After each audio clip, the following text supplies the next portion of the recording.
আপনারা সকলে আমার প্রণাম গ্রহণ করুন।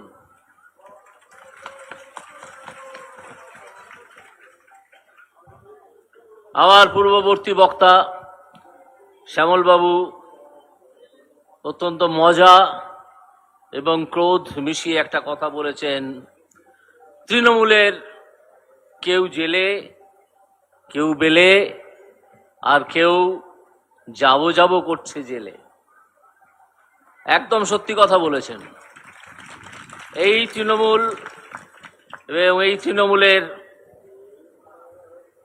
নেত্রী মিথ্যাচারী এক মহিলা, যিনি ক্রমাগত মিথ্যা বলে চলেন, তাদের অবস্থা আজ খুব খারাপ। তারা বুঝতে পারছেন যে বিজেপি পশ্চিমবঙ্গে, শুধু তারা কেন, আপনারাও নিশ্চয়ই বুঝতে পারছেন যে বিজেপি পশ্চিমবঙ্গে এত আসন পাবে এই লোকসভা নির্বাচনে যে তাদের বিদায় ঘণ্টা, তাদের বিসর্জনের বাজনা বেজে গেছে। আর এই বেজে গেছে বলেই আমরা খবর পাচ্ছি ক্রমাগত, যে কথা দেখবেন আজকের খবরের কাগজেও আমার উক্তি হিসেবে বেরিয়েছে। গতকাল কোনো একটা জায়গায় কিছু বক্তব্য রাখছিলাম, আজও আমি সেই একই উক্তি করব, যে খবরটা পৌঁছেছে আপনাদের কাছেও, আশা করি পৌঁছেছে, যে মমতা বন্দ্যোপাধ্যায় এই রাজ্যপাট ছেড়ে পালিয়ে যাবেন বলে পদত্যাগের তোড়জোড় শুরু করেছেন। তার পদত্যাগ শুধু সময়ের অপেক্ষা। আমরা এখানে এত বেশি আসন পাব যে এই ভেতরে ভেতরে ক্ষয়ে যাওয়া, ভেঙে যাওয়া তৃণমূল দল, তাদের পরিচালিত পশ্চিমবঙ্গ সরকার নিজেরাই ভেঙে পড়ে যাবে। ডিসেম্বর মাস অবধি ওই সরকার টিকবে না। ফলে তাদের যে দুর্বৃত্তরা, তারা আমাদেরই ঘরের ছেলে, কারো ভাই, কারো সন্তান, তাদেরকে ফিস করে বলে দেবেন কানে কানে যে তৃণমূলের হয়ে আর দুর্বৃত্তপনা করো না, তোলাবাজি করো না, গুন্ডামি করো না, রংবাজি করো না। কারণ যে সময় আসছে তাতে তুমি যদি ধরা পড়ো, তোমাকে ছাড়ানোর জন্য আর সেই তৃণমূল নেত্রী বা তার চামচারা থাকবে না। এখন থেকে শুধরে যাও, আর পারলে তৃণমূল কংগ্রেস করাটা বন্ধ করো, আর করো না। 11 বছর ধরে তোমাদের দৌরাত্ম্য আমরা সহ্য করেছি।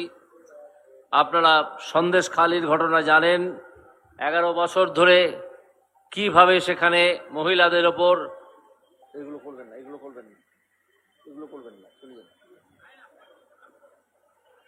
11 বছর ধরে কিভাবে সেখানকার নাকি একজন বাঘ ছিলেন, তার নাম শাহজাহান, কিভাবে মহিলাদের ওপর অত্যাচার করেছেন, তাদের সম্ভ্রম, তাদের মর্যাদা নষ্ট করেছেন একেবারে পরিকল্পিত উপায়ে। তিনি এবং তার সেনাত যারা ছিলেন, যারা আজকে জেলে ঘোরাঘুরি করতে গিয়ে জেলের মাটিতে গড়াগড়ি খেয়ে বাঘ থেকে বেড়াল বনে গেছেন। এরা আসলে বেড়ালেরই দল। পুলিশকে সঙ্গে নিয়ে এরা হঠাৎ বাঘ হয়ে ওঠে। এই কারণে বলছি যে যখনই কোনো অত্যাচার হয়েছে সন্দেশখালীর মা বোনের ওপর, তারা পুলিশের কাছে গিয়েছিলেন অভিযোগ জানাতে। পুলিশ বলেছে, আমি তো অভিযোগ নিতে পারবো না, তোমাকে শাহজাহানের কাছ থেকে লিখিয়ে আনতে হবে। আপনারা কল্পনা করুন, যার বিরুদ্ধে বা যার সেনাতদের বিরুদ্ধে আমাদের অভিযোগ, তারা বলছেন। আজকে সকালে সেরকম একজন মহিষা দলের সভায় এসেছিলেন সন্দেশখালী থেকে, তিনি তার বক্তব্য রেখে গেছেন, জানিয়ে গেছেন। আমরা মিডিয়াতে দেখেছি, খবরের কাগজে, টেলিভিশনে দেখেছি যে যার বিরুদ্ধে অভিযোগ, সেই অভিযোগ পুলিশকে জানাতে গেলে পুলিশ বলছে যে যার বিরুদ্ধে অভিযোগ তার কাছ থেকে লিখিয়ে আনো। পুলিশের এই ক্লিবতা, পুলিশের এই দলদাস হয়ে যাওয়া, এটা আমাদের কাছে নতুন নয়, কারণ এর আগের 34 বছরেও আমরা তাই দেখেছি, অর্থাৎ 11 বছরের আগের 34 বছরে। এই 11 বছরে পুলিশ সেটাকে আরো একটা শিল্পের পর্যায়ে উন্নীত করেছে, আরো একটা শিল্পের পর্যায়ে উন্নীত করে তারা চতুর্দিকে তাদের যারা ঊর্ধ্বতন কর্তৃপক্ষ তাদের কাছে রিপোর্ট পাঠাচ্ছেন যেখানে সব ঠিক আছে, আর তাদের যিনি নিয়ন্ত্রক সেই ভদ্রমহিলা,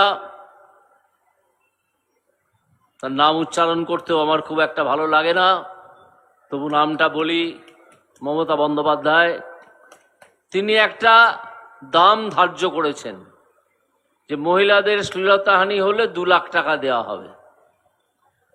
আপনারা ভাবুন এই মহিলার কাণ্ডজ্ঞান কোন জায়গায় পৌঁছেছে। তিনি একজন মহিলার সম্ভ্রম শালীনতার দাম ধার্য করেছেন 2 লাখ টাকা। 2 লাখ টাকা দিয়ে দিলে খালাস। এই কি আমাদের পশ্চিমবঙ্গ? আমাদের পশ্চিমবঙ্গের আলাদা ঐতিহ্য আছে। সেই ঐতিহ্য রামমোহন রায় থেকে শুরু করে বিদ্যাসাগর, রবীন্দ্রনাথ, বিবেকানন্দ হয়ে আজ পর্যন্ত, যেখানে বহু বিখ্যাত রাজনৈতিক নেতা রাজনীতিতে এসছেন, সমাজের গণ্যমান্য ব্যক্তিরা সামাজিক সমস্যার সমাধান করার জন্যে সমাজ কল্যাণমূলক প্রকল্প চালিয়েছেন। আর এখন নেতাকে মমতা ব্যানার্জির একজন কাছের আত্মীয়, সে নাকি এখন রাজনীতিবিদ হয়েছে। কোটি কোটি টাকা চুরি করে সে সিঙ্গাপুরে, দুবাইতে এবং দক্ষিণ কোরিয়ায় এবং আরও অন্যান্য জায়গায় দক্ষিণ পূর্ব এশিয়ার, সেখানে বিরাট বড় বড় বাড়ি তৈরি করেছে, যেগুলো অফিস বিল্ডিং হিসেবে ভাড়া দেওয়া হয় এবং সেখান থেকে তার কোটি কোটি টাকা উপার্জন হয়। আমার প্রশ্ন হচ্ছে যে এই টাকা তিনি পেলেন কোত্থেকে? তার হাতে এই টাকা এলো কোত্থেকে? আপনারা নিজেদের অভিজ্ঞতা থেকে জানেন, এখানে যদি একজন মানুষ একটা বাড়ি করতে চান, ধার নিয়ে তার চাকরির জায়গা থেকে বা তিনি যে সংস্থায় কাজ করেন সেখানের ওনারের কাছ থেকে টাকা জোগাড় করে একটা বাড়ি শুরু করেন, তাও সেটা সম্পূর্ণ হয় না। তারপরেও আরও বেশ কয়েক লক্ষ টাকার কাজ বাকি থেকে যায়, যেটা সম্পূর্ণ করেন হয়তো তার ছেলেরা বা মেয়েরা। এই যেখানে মানুষের অবস্থা, যেখানে বহু মানুষ চালা ঘরে কুঁড়ে ঘরে থাকেন, যাদের জন্যে নরেন্দ্র মোদীজি প্রধানমন্ত্রী আবাস যোজনা তৈরি করেছিলেন, সেই আবাস যোজনার টাকা পেতে হলে তৃণমূল কংগ্রেসের দালাল তোলাবাজদের প্রতিটা ঘরের জন্যে, আমি সেদিন শুনছিলাম এখানকার রেট হচ্ছে 50,000 টাকা, সেই টাকাটা তুলে দিতে হয়, না হলে আপনার হাতে টাকা এসে পৌঁছবে না। ধরা যাক আপনার হাতে আসার কথা 2 লাখ টাকা, 50,000 টাকা সেই দালাল তোলাবাজ তৃণমূলের তার হাতে আপনাকে তুলে দিতে হবে। তাহলে বাকি যে টাকা থাকে সেই টাকা দিয়ে তো আপনি কিছুই করতে পারবেন না। অথচ আপনার যে অধিকার একটা বাড়ি তৈরি করার, আমাদের নরেন্দ্র মোদীজি যে স্কিম তৈরি করেছিলেন প্রধানমন্ত্রী আবাস যোজনা, সেই স্কিম চূড়ান্ত ব্যর্থ হয়ে যেতে বসেছে আজ পশ্চিমবঙ্গে। আমি গতকাল হাতে নাতে তৃণমূলের চোরদের ধরেছিলাম। গতকাল পূর্ব পাঁশকুড়ার একটা গ্রাম, আপনারা অনেকেই হয়তো জানেন, গোবর্ধনপুর, সেখানে সকালে আমি গিয়ে দেখেছিলাম একটা অভিযোগ পাওয়ার পরে যে সেখানে অনেক মানুষকে বলা হয়েছিল তৃণমূল কংগ্রেসের তরফ থেকে যে তোমরা তোমাদের যে চালা বাড়ি আছে সেটা আগে ভেঙে দাও, জমিটা দেখাও, তাহলেই কাল তোমাদের ব্যাংক অ্যাকাউন্টে টাকাটা ঢুকে যাবে। তারা সেই কথায়, সেই প্রতিশ্রুতিতে, সরল বিশ্বাসে দরিদ্র মানুষ তার সরল বিশ্বাস ছাড়া আর কী বা করার আছে? সরল বিশ্বাসে সেই বাড়িগুলো ভেঙে দিয়েছিলেন, নিজেদের বাড়ি দেওয়ার পরে আজ পর্যন্ত 2 বছর হয়ে গেছে, তার একটা টাকাও তার ব্যাংক অ্যাকাউন্টে ঢোকেনি। যখন তিনি খোঁজ নিতে গেছেন তখন তারা কোনো উত্তর দিতে পারেনি। কালকে আমি গিয়েছিলাম খোঁজ নিতে, সেখানের মানুষকে বলে এসেছি, আপনারা সংঘবদ্ধ হন, ভোটের ফল বেরিয়ে যাক, তারপর আপনারা পঞ্চায়েতে গিয়ে বসবেন, দাবি করবেন, সেই দাবির সময় আমি সেখানে হাজির থাকব। আপনাদের যদি এরকম অভিজ্ঞতা হয়ে থাকে, এবং নিশ্চয়ই হয়েছে যে আপনারা ঘরের টাকা পাননি, তারাও এই দাবি তুলে আপনাদের যে পঞ্চায়েতের দায়িত্বপ্রাপ্ত নেতা আছেন তাকে প্রশ্ন করতে শুরু করবেন যে আমাদের টাকাগুলো কোথায় গেল। আমার তো খুব ধারণা তৈরি হচ্ছে আস্তে আস্তে যে এই দরিদ্র মানুষগুলোকে, যারা পড়াশোনা জানেন না, নিরক্ষর, তাদেরকে একদিকে বলে দেয়া হয়েছে তোমার ঘর দুটো ভেঙে ফেলো, আর একদিকে তার টাকাটা সম্ভবত জাল সই করে একটা জাল অ্যাকাউন্ট খুলে নিয়ে নেওয়া হয়েছে।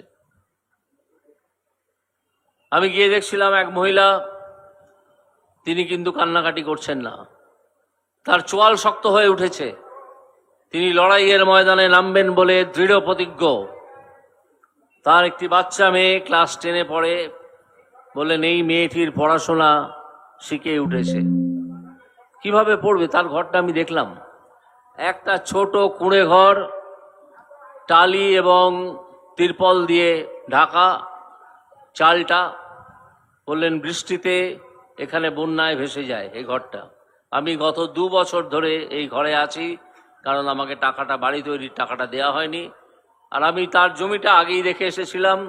এই সংক্রান্ত একটা রিপোর্ট গতকাল একটি টিভি চ্যানেল আর বাংলায় হয়তো আপনাদের চোখে পড়েছে, আর না হলে লোকাল টেলিভিশন, লোকাল যে ইউটিউব চ্যানেল, তাদের চ্যানেলেও এগুলো চোখে পড়বে বলে আমি আশা করি, আপনারা দেখে নেবেন। যদি এক বিন্দু মিথ্যে কথা আমরা এখান থেকে বলে থাকি, তাহলে আপনারা আমাদের ধিক্কার দেবেন। আপনাদের যদি কোনো মানুষজন, আত্মীয় স্বজন কেউ গোবর্ধনপুর এলাকায় থেকে থাকেন, পূর্ব পাঁশকুড়ার, তার কাছ থেকে জেনে নেবেন যে কিভাবে এই মানুষগুলোকে ভাঁওতা দেয়া হয়েছে। এবং এখানেই ভাঁওতার শেষ নয়, আরও ভাঁওতা দেয়া হয়েছে যারা 60-65 বছর বয়সের বেশি বৃদ্ধ, তাদেরকে তৃণমূল সরকার একটা নতুন ভাঁওতা চালু করেছে, দুয়ারে সরকার, যেটা নাকি ক্যাম্প করে করে হয়। সেখানে আমাকে একাধিক মানুষ, বৃদ্ধ মানুষ, তারা আক্ষেপ করে বললেন যে স্যার, আমাদের বার্ধক্য ভাতা কি আমরা শ্মশানে চলে যাওয়ার পরে পাবো? আমি কথাটা শুনে অবাক হলাম, কেন এই কথা কেন বলছেন? বলছেন আজ পর্যন্ত তো হলো না, আমাদের তো বয়স 75-80 হলো। কোথায় জমা দিয়েছেন আপনাদের অ্যাপ্লিকেশন? একটা তো অ্যাপ্লিকেশন জমা দিতে হয়। বললেন কেন, দুয়ারে সরকারে দিয়েছি। এবং কবে দিয়েছেন? বললো 3-3 বার দিয়েছি, 3-3 বার দিয়েছি, আজ পর্যন্ত সেই টাকা আসেনি। একজন জানালেন যে তার একটি নাতি, এইটুকু ছেলে, 5 বছর বয়স, তার জন্য একটা রেশন কার্ডের অ্যাপ্লাই করেছিলেন এই দুয়ারে সরকার নামক ভাঁওতাবাজিতে। সেই রেশন কার্ডও আজও পায়নি। আমি ঠিক করেছি যে এর মধ্যে যতগুলো সম্ভব এরকম অভিযোগ আমাদের কাছে আসবে, এই তমলুক লোকসভা কেন্দ্রে আমি চেষ্টা করব প্রত্যেকটি জায়গায় যাওয়ার, এবং তাদের এই যে ভাঁওতাবাজি, মিথ্যাচার, তাদের এই যে মানুষের টাকা নিজেদের পকেটে ঢুকিয়ে নেওয়া, এইটাকে এক্সপোজ করব, অর্থাৎ উন্মুক্ত করে খুলে দেব। যেমন আমি বিচারের আসনে বসে প্রাক্তন বিচারপতি হিসেবে কলকাতা হাইকোর্টে খুলে দিয়েছিলাম যে কিভাবে এই তৃণমূল সরকারের শিক্ষামন্ত্রী এবং তার অন্যান্য স্যাঙাতরা, যারা উপযুক্ত প্রার্থী, তাদের চাকরিটা কেড়ে নিয়ে সেই চাকরিগুলো অন্য অযোগ্য প্রার্থীদের বিক্রি করে দিয়েছেন 10 লাখ 20 লাখ টাকায়। আপনারা শুনলে হয়তো হাসবেন যে যখন এটা খানিকটা তদন্ত আমি চালালাম, যতটুকু আদালতের পক্ষে চালানো সম্ভব, তারপর তো সেই দায়িত্ব সিবিআই এবং ইডিকে দেয়া হয়েছে। তখন দেখা গেল আমার কাছে বিভিন্ন রিপোর্ট আসতো, খোলা কোর্টেই সেই রিপোর্ট জমা পড়তো। সেখান থেকে দেখা গেল যে এই পার্থ চ্যাটার্জি এবং তার যে স্যাঙাতরা আছেন, তারা যে ছেলেটি 12 পেয়েছে তার নামটা প্যানেলে তুলে দিয়েছেন যাতে সে চাকরি পায়, এবং সেই চাকরি পেয়েছে। অথচ যে 72 পেয়েছে যে ছেলেটি, তার নামটা প্যানেলে নেই। কারণ 12 নাকি 72-এর চেয়ে বেশি। ভাবুন, অবস্থা ভাবুন। এই 12কে 72-এর চেয়ে বেশি ভাবতে হলে যেটার প্রয়োজন সেটা হচ্ছে টাকা। এই টাকা তারা পেয়েছিলেন। আজকে তাদের কোটি কোটি টাকার সম্পত্তি খুঁজে বার করেছে ইডি, এবং তারা আজও জেলের মাটিতে গড়াগড়ি খাচ্ছেন, তারা জামিন পাননি। এই যে শিক্ষামন্ত্রী যিনি ছিলেন পার্থ চট্টোপাধ্যায়, তার বান্ধবীর বাড়ি থেকে 48 কোটি টাকা পাওয়া গিয়েছিল। আমি গতকাল ভুল করে একটা সভায় 48 লক্ষ বলে ফেলেছিলাম। মঞ্চে সে কি হাসি! 48 লক্ষ নয় স্যার, 48 কোটি। আমি কল্পনাও করতে পারি না যে একটা বাড়িতে 48 কোটি টাকা থাকতে পারে। আপনারা ভাবুন তো, পকেট থেকে যদি একটা 50 টাকার নোট আমাদের পড়ে যায়, আমরা রাস্তায় খুঁজতে খুঁজতে যাই, কোথায় গেল কোথায় গেল কোথায় গেল। আর এই 48 কোটি টাকার কোনো দাবিদার নেই, কারণ এই পার্থ চ্যাটার্জির বন্ধু অর্পিতা, তিনি ইডির কাছে স্টেটমেন্ট দিয়েছেন। যে রিপোর্ট আমার কাছে এসেছিল তাতে তিনি বলেছেন এই 48 কোটি টাকা এবং 15 কেজি সোনার গয়না, 15 গ্রাম বা 150 গ্রাম নয়, 15 কেজি, 15 কেজি সোনার গয়না এবং সোনার বাট আমার নয়, সব পার্থবাবুর টাকা। পার্থবাবু রেখে দিয়ে গেছেন। আর যখন ইডি পার্থবাবুকে জিজ্ঞাসা করলেন, পার্থবাবু বললেন, এই টাকা কি আপনারা আমার বাড়ি থেকে পেয়েছেন? আমার টাকা তো নয়। তাহলে বুঝুন, দুজন লোক তারা এই 48 কোটি টাকার দায় অস্বীকার করতে গিয়ে এই টাকাটাকে দাবিদারবিহীন টাকা হিসেবে ঘোষণা করে দিলেন। আমরা যেখানে 48 টাকা বা 50 টাকার জন্য রাস্তায় খুঁজি, সেখানে এই লোকেরা এত চুরি করেছে যে 48 কোটি টাকা তাদের কাছে কোনো টাকাই নয়। সেটা বলে দেওয়া উচিত, বলে দেওয়া দরকার যে আমার টাকা নয়। তারা বলে দিতে পারেন, কারণ এই শিক্ষা দুর্নীতি এখনো পর্যন্ত যা জানা গেছে প্রায় 3000 কোটি টাকার। এই শিক্ষা দুর্নীতির মধ্যে মাধ্যমিক স্তরের শিক্ষকরা আছেন, প্রাথমিক স্তরের শিক্ষকরা আছেন এবং উচ্চ মাধ্যমিকের শিক্ষকরা আছেন। এই সিটগুলো ভর্তি করে দেওয়া হয়েছে অযোগ্য প্রার্থীদের দিয়ে। আমি তাদেরকে কান ধরে ওখান থেকে বার করে দিয়েছিলাম, চাকরি থেকে। তার একটা সামান্য স্টে অর্ডার নিয়ে সুপ্রিম কোর্টের সাময়িকভাবে চাকরি করছে। আপনার অপেক্ষা করুন, আগামীকাল সেরকম 19টা মামলা শোনা হয়ে গিয়েছে হাইকোর্টে। সুপ্রিম কোর্ট হাইকোর্টকে নির্দেশ দিয়েছিল যে একটা বিশেষ ডিভিশন বেঞ্চ গঠন করে এই মামলা শোনা হয়ে গিয়েছে। কালকে সকালবেলা 10:30টার সময় তার রায় হবে। কি রায় হলো আপনারা, আমরা সকলেই জানতে পারবো। তখন দেখব কি রায় হলো। এই যদি অবস্থা হয় শিক্ষাক্ষেত্রের, এবারে আপনাদের সামনে এর আগে দুজন বক্তা খাদ্যের ব্যাপারে বলে গেছেন। নরেন্দ্র মোদী সরকার আমাদের কাছে, মানে রাজ্যের কাছে, ভালো চাল, ভালো গম, ভালো চিনি, ভালো আটা এগুলো পাঠাতেন। সেগুলোর বদলে আমাদেরকে পোকা ধরা চাল, পচা গম, পোকা ধরা আটা এবং যাকে চিনি বলাই যায় না সেরকম গুঁড়ো কিছু জিনিস দেয়া হতো রেশনে, আর ভালো জিনিসগুলো বিক্রি করে দেয়া হতো বাইরে। এই করে খাদ্যমন্ত্রী, তার নাম জ্যোতিপ্রিয় মল্লিক, তিনি 10,000 কোটি টাকা এখনো পর্যন্ত যা হিসেব পাওয়া গেছে, আরো হিসেব করা হচ্ছে, তার স্যাঙাত শাহজাহান বাকিবুর সব ধরা পড়েছে। 10,000 কোটি টাকা তারা কামিয়েছেন। কামিয়েছেন বলছি এই কারণে, উপার্জন বলছি না, এই কারণে যে মানুষ তার শ্রম ব্যবহার করে যে টাকাটা সংগ্রহ করেন সেটা উপার্জন। আর যারা তোলাবাজ, তারা চোর ছেঁচোর, এই তৃণমূলের লোকজনগুলো, তারা উপার্জন করে না, তারা টাকা কামায়। তারা টাকা কামিয়েছে। এই খাদ্য কেলেঙ্কারিতে 10,000 কোটি টাকার হিসেব এখনো পর্যন্ত পাওয়া গেছে। ফল কি?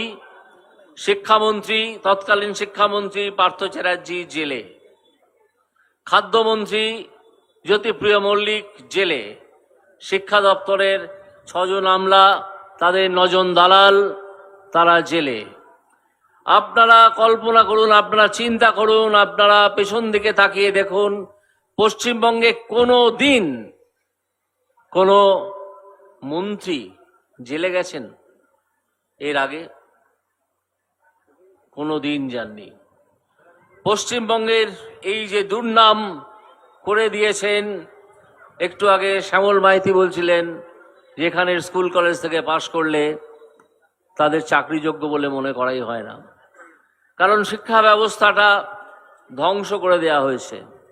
শিক্ষা গেছে, খাদ্য গেছে, স্বাস্থ্যের অবস্থা কি তা আপনারা যারা ভুক্তভোগী, আমরা যারা ভুক্তভোগী সকলেই জানি যে যখন আপনি হসপিটালে যাবেন ভর্তি হওয়ার জন্যে, দেখবেন কোনো বেড নেই।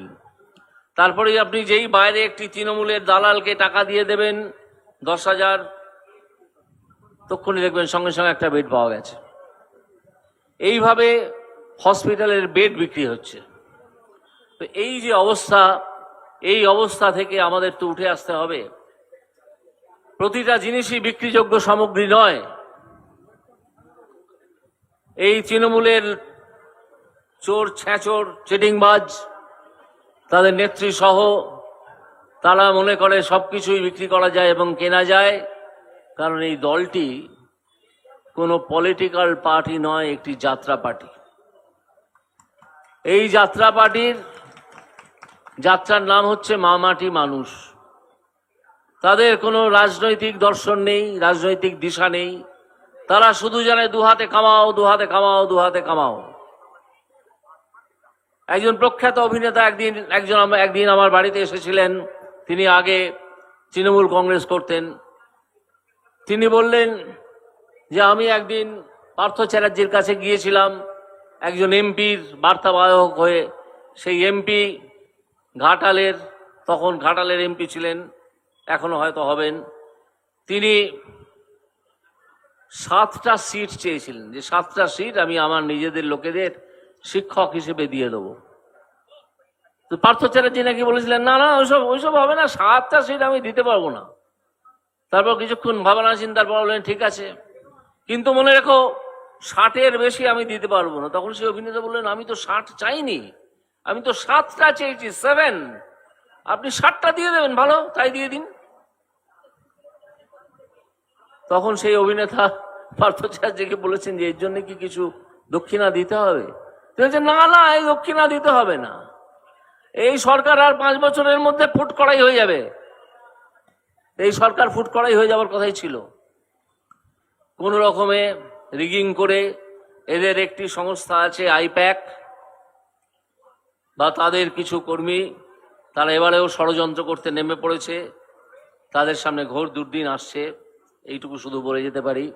এই আইপ্যাকের কর্মীদের সামনে তারা টাকা নিয়ে এই কাজ করুন আর যেভাবেই করুন, সাবধান থাকবেন। মানুষের ইচ্ছের বিরোধিতা, মানুষের গণতান্ত্রিক ইচ্ছের বিরোধিতা জন্যে যদি কোনো ষড়যন্ত্র করেন, তাহলে তারাও কিন্তু বাড়ি ফিরবেন না, এটা বলে দেওয়া যায়। আর বিশেষ কথা আমি বলবো না, এখানে আরো অন্যান্য বক্তা আছেন। আপনারা কয়েকটি প্রশ্ন এই তৃণমূলকে করবেন যে চাকরি কেন চুরি করলে, খাদ্য কেন চুরি করলে, আমাদের প্রধানমন্ত্রী আবাস যোজনার টাকা আমরা এখনো কেন পেলাম না, আমরা বার্ধক্য ভাতা কেন এখনো পেলাম না। এখানে যারা হাজির আছেন তাদের মধ্যে অনেকেই নিশ্চয়ই পাননি, আমি নিশ্চিত। কেন এইভাবে তোমরা চুরিচামারি করছো তার উত্তর আগে দাও, তারপর ভোট সেও। তার আগে ভোট দেওয়া যাবে না ভাই। এই প্রশ্ন কয়েকটা আপনারা করবেন, করে তাদের উত্তরটা জেনে নেবেন। আরো প্রশ্ন করবেন যে তোমাদের দুজন মন্ত্রী, এর আগে তো আমরা কখনো শুনিনি যে মন্ত্রী জেলে যাচ্ছেন, তোমাদের দুজন মন্ত্রী এবং 5 জন আমলা, 9 জন দালাল, তোমাদের দলের সদস্য, যুব, তার কেউ সম্পাদক, কেউ সভাপতি বিভিন্ন জেলার, তারা কেন জেলে গড়াগড়ি খাচ্ছে? বেশি না, এই 4-5টা প্রশ্ন তাদেরকে বলবেন যে তোমরা এর উত্তর দাও। এখানে একটি চ্যাংড়া ছোঁড়া দাঁড়িয়েছে তৃণমূলের হয়ে, তার নাম কি একটা যেন, আরশোলা ঘোষের কি একটা নাম, সে আসবে চাইতে ভোট, তাকে জিজ্ঞেস করবেন যে এই 4-5টা প্রশ্নের উত্তর আগে দাও, তারপরে আমরা ভোট দেওয়ার কথা ভাবব। আপাতত এইটুকু বলে আমি আমার বক্তব্য শেষ করছি। বন্দে মাতরম। আপনারা আবার আমার প্রণাম গ্রহণ করুন।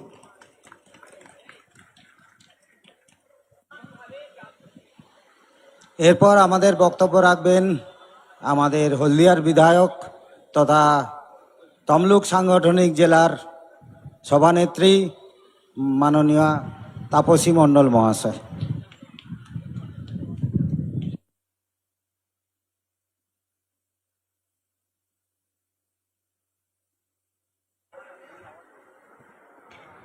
ভারত মাতা কি। আজকের আর কিছুক্ষণের মধ্যেই 5 মিনিটের মধ্যেই আমাদের পশ্চিমবঙ্গের বিরোধী দলনেতা শুভেন্দু অধিকারী মহাশয় মঞ্চে উপস্থিত হবেন। আমাদের তফসিলি মোর্চার জেলার যে কার্যকর্তা সম্মেলন, সেই সম্মেলনে মঞ্চে উপস্থিত ভারতীয় জনতা তফসিলি মোর্চার রাজ্য কমিটির সভাপতি মাননীয় সুদীপ দাস মহাশয়, উপস্থিত আছেন তফসিলি মোর্চার জেলা সভাপতি বিশ্বজিৎ কয়াল মহাশয়, তফসিলি মোর্চার আরও রাজ্য নেতৃত্বগণ, উপস্থিত আছেন তমলুক সাংগঠনিক জেলার ভারতীয় জনতা পার্টির রাজ্য এবং জেলার সমস্ত কার্যকর্তাবৃন্দ, মঞ্চে উপস্থিত আছেন এই বিধানসভার কনভেনার সহ পঞ্চায়েতের নির্বাচিত প্রতিনিধিগণ, উপস্থিত আছেন ভারতীয় জনতা পার্টির হলদিয়া বিধানসভার মণ্ডল সভাপতিগণ, এসসি মোর্চার মণ্ডল সভাপতিগণ, উপস্থিত সুধী সম্মানীয় ব্যক্তিবর্গ, আমার সামনে বসে থাকা এই এলাকা থেকে আগত সমস্ত কার্যকর্তাবৃন্দ, সারা জেলা থেকে যারা আজকের এই মোর্চা সম্মেলনে উপস্থিত হয়েছেন, সকলকে আমি গৈরিক অভিনন্দন শুভেচ্ছা জ্ঞাপন করছি। আমি সম্মান জানাচ্ছি আমাদের মঞ্চে উপস্থিত আছেন তমলুক লোকসভা কেন্দ্রের ভারতীয় জনতা পার্টির প্রার্থী প্রাক্তন বিচারপতি অভিজিৎ গাঙ্গুলি মহাশয়, তাকে আমি সম্মান জানাই, শ্রদ্ধা জানাই। আমরা এই পশ্চিমবঙ্গে কিভাবে নির্যাতিত, বিশেষ করে তফসিলি সম্প্রদায়ের মানুষজন, এসসি এসটি ওবিসি সম্প্রদায়ের মানুষজনকে সমস্ত এলাকায় পিছিয়ে পড়া শ্রেণী হিসেবে গণ্য করা হয়, কিন্তু একবারও কি কেউ ভেবে দেখেছেন এসসি এসটি ওবিসি সম্প্রদায়ের মানুষরাই তাদের কর্মের দ্বারা এই সমাজটাকে সুরক্ষিত রেখেছে?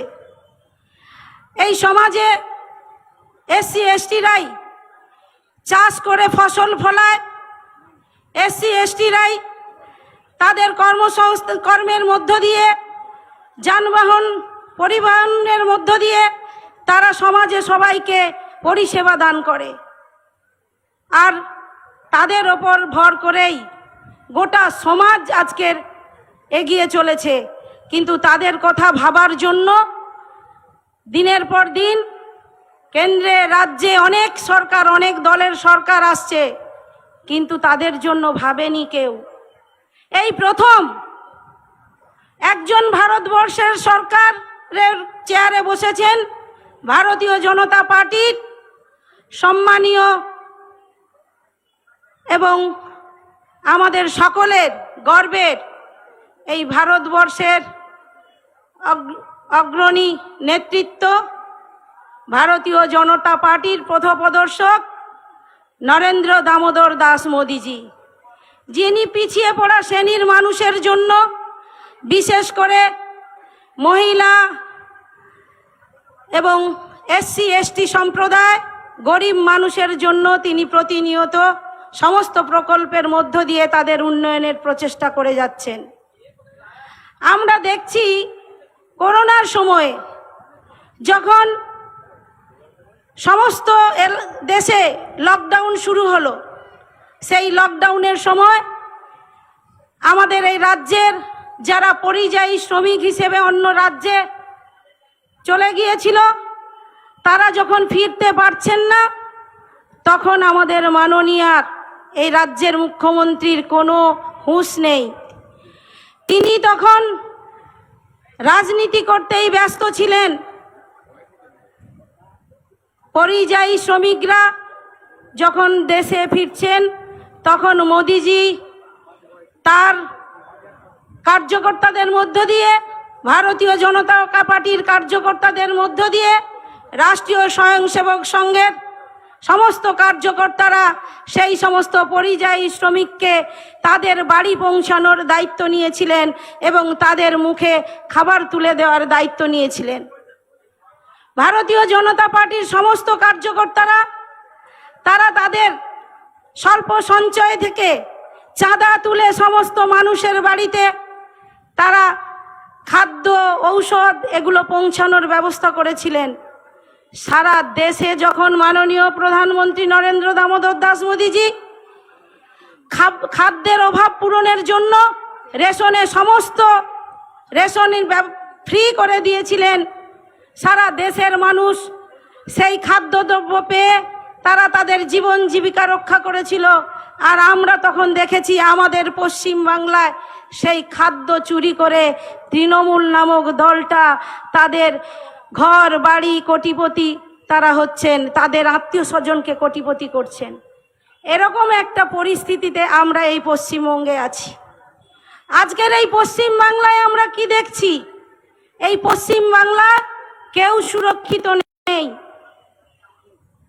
তিনি অনেক প্রকল্পের নাম, কেন্দ্রীয় প্রকল্পের নাম এখানে স্টিকার লাগিয়ে নিজের নামে চালানোর চেষ্টা করেছিলেন। আপনারা জানেন, কিছুদিন আগে যখন মাননীয় প্রধানমন্ত্রীজির ঘোষণা অনুযায়ী এই 2024-এর জানুয়ারির আগে রেশনের খাবার যে ফ্রি ব্যবস্থা বন্ধ হয়ে যাওয়ার কথা ছিল, তখনই তিনি দৌড়ে গিয়েছিলেন প্রধানমন্ত্রীর সঙ্গে দেখা করতে যে আপনি খাদ্য রেশনে বন্ধ করবেন না। আর তার আগে তিনি বলতেন তিনি নাকি খাদ্যদ্রব্য দিচ্ছেন। তো আমরা সেখানে দেখলাম কিভাবে মিথ্যা কথা বলে পশ্চিমবঙ্গের মানুষকে ভুল বুঝিয়ে ভাঁওতা দেওয়া ছিল। আর আমাদের মাননীয় প্রধানমন্ত্রীজি তার কথা বলার আগেই তিনি ঘোষণা করে দিয়েছেন আগামী 5 বছর পর্যন্ত সমস্ত মানুষকে ফ্রিতে রেশন দেবেন। আর সেই রেশনের চাল, ডাল, গম যা কিছু আসছে সেটা এই মাননীয়ার অনেক ভাইয়েরা মিলে নিয়ে গিয়ে আলাদা প্যাকেটে সেটা ট্রান্সফার করে সেখানে ভেজাল শস্য দানা রেশনে পাঠাচ্ছে। আর সেই ভেজাল সামগ্রী আমাদের সমস্ত মানুষের কাছে যাচ্ছে। শুধু রেশন ব্যবস্থা নয়, মিড ডে মিল, স্কুলের ছেলেমেয়েদের খাদ্য, সেখানেও এরা কাটমানি নিয়েছে, সে খাদ্যদ্রব্য চুরি করেছে। ICDS-এর শিশু খাদ্য, সেখানেও চুরি। এই চুরি ছাড়া এই তৃণমূলের আর কোনো রাস্তা নেই।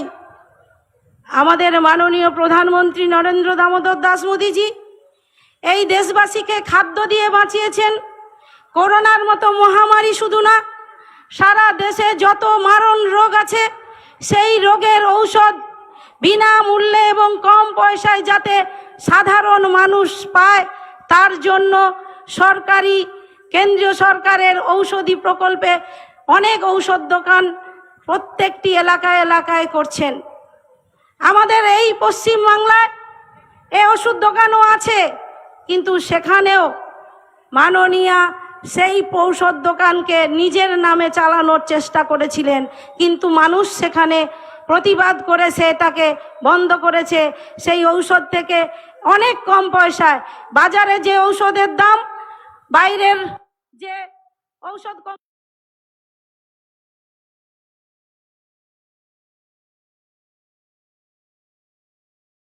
উন্নয়ন মানে স্কুল কলেজ হবে, উন্নয়ন মানে হসপিটাল হবে, উন্নয়ন মানে বিকেন্দ্রীকরণ হবে, ক্ষমতার বিকেন্দ্রীকরণ হবে, কিন্তু সেটাকে আত্মসাৎ করছে তৃণমূল। তাই এই তৃণমূলকে জনগণ থেকে বিচ্ছিন্ন করতে হবে, আর সে দায়িত্বটা আমাদেরকেই নিতে হবে। আমি মনে করি শুধু হলদিয়াবাসী নয়, তমলুক লোকসভা কেন্দ্রের 7টি বিধানসভা এলাকায় সমস্ত মানুষ আজকে তৈরি হয়েছেন তৃণমূলকে মানুষ থেকে, এলাকা থেকে দূর করার জন্য।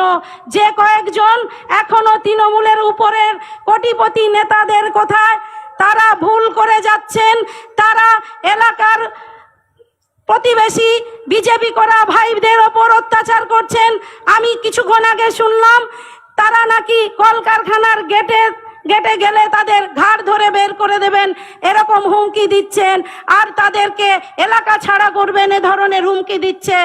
আমি তাদেরকে হুঁশিয়ারি দিতে চাই, এখনো সময় আছে, মাত্র 1 মাস। সেই 1 মাসে শুধরে যান। যদি 1 মাসে শুধরে না যান, আমরা 25 তারিখের পর শুধরে দেব আপনাদের। তাই সতর্ক থাকুন, ভালো থাকবেন। আমি বলতে চাই, এলাকার মাটিকে সুস্থ রাখুন, এলাকার মা বোনেদের সুস্থ রাখুন, আমাদের প্রতিবেশী সকলে আমরা একসঙ্গে মিশে যাতে আগের মতো আবারও আনন্দ উচ্ছ্বাসে কাজ করতে পারি, আবারও কোনো অনুষ্ঠানে কোনো উৎসবে আমরা মিলিত হতে পারি, সেরকম পরিবেশ যাতে হলদিয়ার বুকে সারা তমলুক জেলায় তৈরি হয়, তার জন্য আপনারা দায়িত্ব নিয়ে কাজ করবেন। সকলকে আমি আবারও আহ্বান জানিয়ে আমার কথা শেষ করছি। বন্দে মাতারাম, ভারত মাতা কি জয়। ধন্যবাদ আমাদের তমলুক সাংগঠনিক জেলার সভানেত্রী তথা এই হলদিয়ার বিধায়িকা তাপসী মণ্ডল মহাশয়কে। এখন আমাদের সম্মানীয় বিরোধী দলনেতা শুভেন্দু অধিকারী মহাশয়কে বরণ করে নেবেন এসসি মোর্চার জেলা সভাপতি বিশ্বজিৎ কয়াল।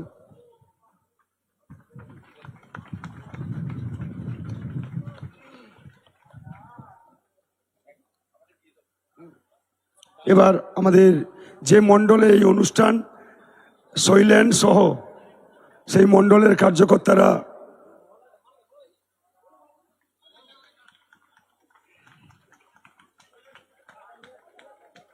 তাড়াতাড়ি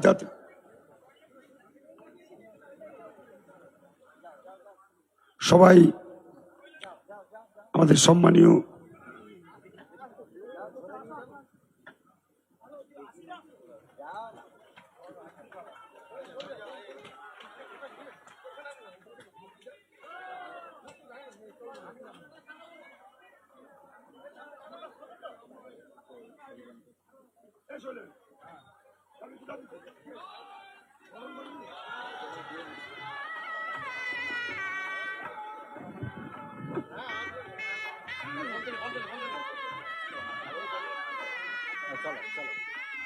এবার যার দিক নির্দেশ আগামী লোকসভা কিভাবে আমরা লড়ব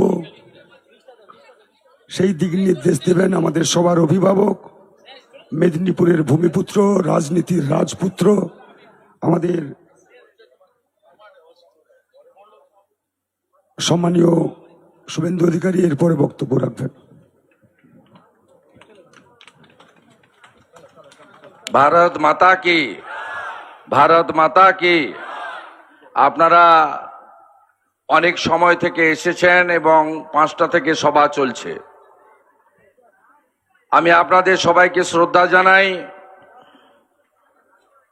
এবং রেল ক্রসিংয়ে মালগাড়ি যাওয়ার জন্য খানিকটা বিলম্ব হয়েছে।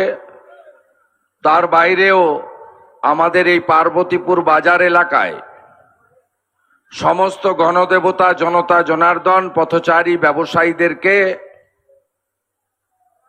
আমি আপনাদের হিতাকাঙ্ক্ষী এবং হিতৈষী হিসাবে শুভেচ্ছা, অভিনন্দন, গুরুজনদের প্রণাম জানিয়ে আস্তে আস্তে এখানে খানিকটা বিলম্ব হয়েছে। তবুও আমি 5টার সময় মোবাইলে লাইভে যা দেখছিলাম, এখনো প্রায় তাই সংখ্যায় এদিক ওদিক চারদিক করে আপনারা অপেক্ষা করে আছেন। এই কর্মসূচিটা স্থানীয় স্তরে নয়, যদিও স্থানীয় লোকজনই হয়তো বেশি। আমাদের তফসিলি মোর্চা, যারা আমাদের সবচেয়ে বড় শুভচিন্তক, আশীর্বাদক, যাদেরকে আমরা জয় ভীম জয় ভারত বলে প্রণাম করি, যারা বাবা সাহেব আম্বেদকরজির রাষ্ট্রবাদী ভারতের অন্যতম সেনা, তাদের বিভিন্ন ব্লক, মন্ডল এবং বিধানসভা থেকে নেতৃত্ব কর্মীরা এসেছেন। আমি সব জায়গায় বলি, আমার 2021 সালে নির্বাচনে মমতা ব্যানার্জির নিকৃষ্টতম প্রচার, তারপরেও 1956 ভোটে আমি যে জিতেছি, এতে অন্যান্য ভোটারদের যেমন অবদান আছে, সবচেয়ে বেশি অবদান আছে শিডিউল কাস্ট ভোটারদের। আপনি নন্দীগ্রামের বুথগুলো দেখবেন, মিথ্যা প্রচার করে মাইনরিটি বুথে যেমন মমতা ব্যানার্জি 100-র মধ্যে 99টা ভোট নিয়েছে, তেমনি শিডিউল কাস্ট বুথগুলোতে 100টার মধ্যে 95টা ভোট আপনারা শুভেন্দু অধিকারীকে দিয়েছেন। তাই আপনাদেরকে আমি শত কোটি প্রণাম করি। আপনারা না থাকলে আমি জিততেও পারতাম না, অপোজিশন লিডার হতেও পারতাম না, আর অপোজিশন লিডার কি জিনিস হয় বুঝিয়েও দিতে পারতাম না। আমি সকলকে ধন্যবাদ জানিয়ে আমাদের এই কর্মসূচির সভাপতি আহ্বায়ক ভাই বিশ্বজিৎ কয়াল, তাকে এবং তার তফসিলি মোর্চার পুরো টিমকে, প্রাক্তন সভাপতি এক্সিকিউটিভ মেম্বার আশিস জানা সহ প্রত্যেককে আমি প্রথমেই কৃতজ্ঞতা জ্ঞাপন করি, ধন্যবাদ জ্ঞাপন করি। আমাদের মধ্যে উপবিষ্ট আছেন সুতাহাটা, হলদিয়া এবং হোড়কালির ভূমিকন্যা আমাদের বিধায়িকা এবং আমাদের জেলার অত্যন্ত সফল সভানেত্রী, বিধানসভার সোচ্চার কণ্ঠস্বর আমার ভগিনী সম্মানীয়া শ্রীমতী তাপসী মণ্ডল মহোদয়া। মঞ্চে উপবিষ্ট আছেন অবসরপ্রাপ্ত, মানে নিজে রেজিগনেশন দিয়েছেন ফেব্রুয়ারিতে, মান্যবর অবসরপ্রাপ্ত বিচারপতি, এই রাজ্যের বেকার যুবক যুবতীদের যিনি ত্রাতার ভূমিকা নিয়েছিলেন, যার দুর্নীতির বিরুদ্ধে লড়াই গোটা ভারতবর্ষে স্বীকৃতি লাভ করেছে, যিনি নরেন্দ্র মোদীজির পরিবারে যুক্ত হয়ে দুর্নীতিবাজদের বিরুদ্ধে তার লড়াই জারি রাখতে চান, যিনি সতীশ বাবু, সুশীল বাবু, তাদের অলংকৃত এই লোকসভা কেন্দ্রে সাংসদ হিসেবে নির্বাচিত হতে চান, যাকে নরেন্দ্র মোদীজি পদ্ম ফুলের প্রতীকটা দিয়েছেন সম্মানীয় অভিজিৎ গাঙ্গুলি মহোদয়। আমাদের মধ্যে রাজ্য এসসি মোর্চার সভাপতি ডক্টর সুদীপ আদিত্য দাস, তিনি আমাদের মধ্যে আছেন। মাননীয় পরিমল ব্যাপারী, বিশ্বদীপ সমাদ্দার এবং জেলার পক্ষে জগন্নাথ মুরা, সিন্টু কীর্তনিয়া, স্বপন ভৌমিকরা আছেন। আমি লম্বা লিস্ট পড়ব না। স্টেট কমিটির মেম্বার, মান্যবর নেতা যারা আছেন, বিশেষ করে অনুপম মল্লিক, তপন ব্যানার্জি,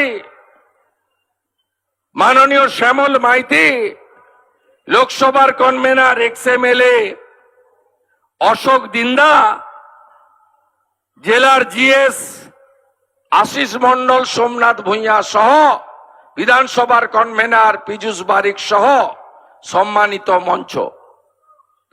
আপনারা জানেন যে নরেন্দ্র মোদীজিকে তৃতীয়বারের জন্য প্রধানমন্ত্রী করার লক্ষ্যে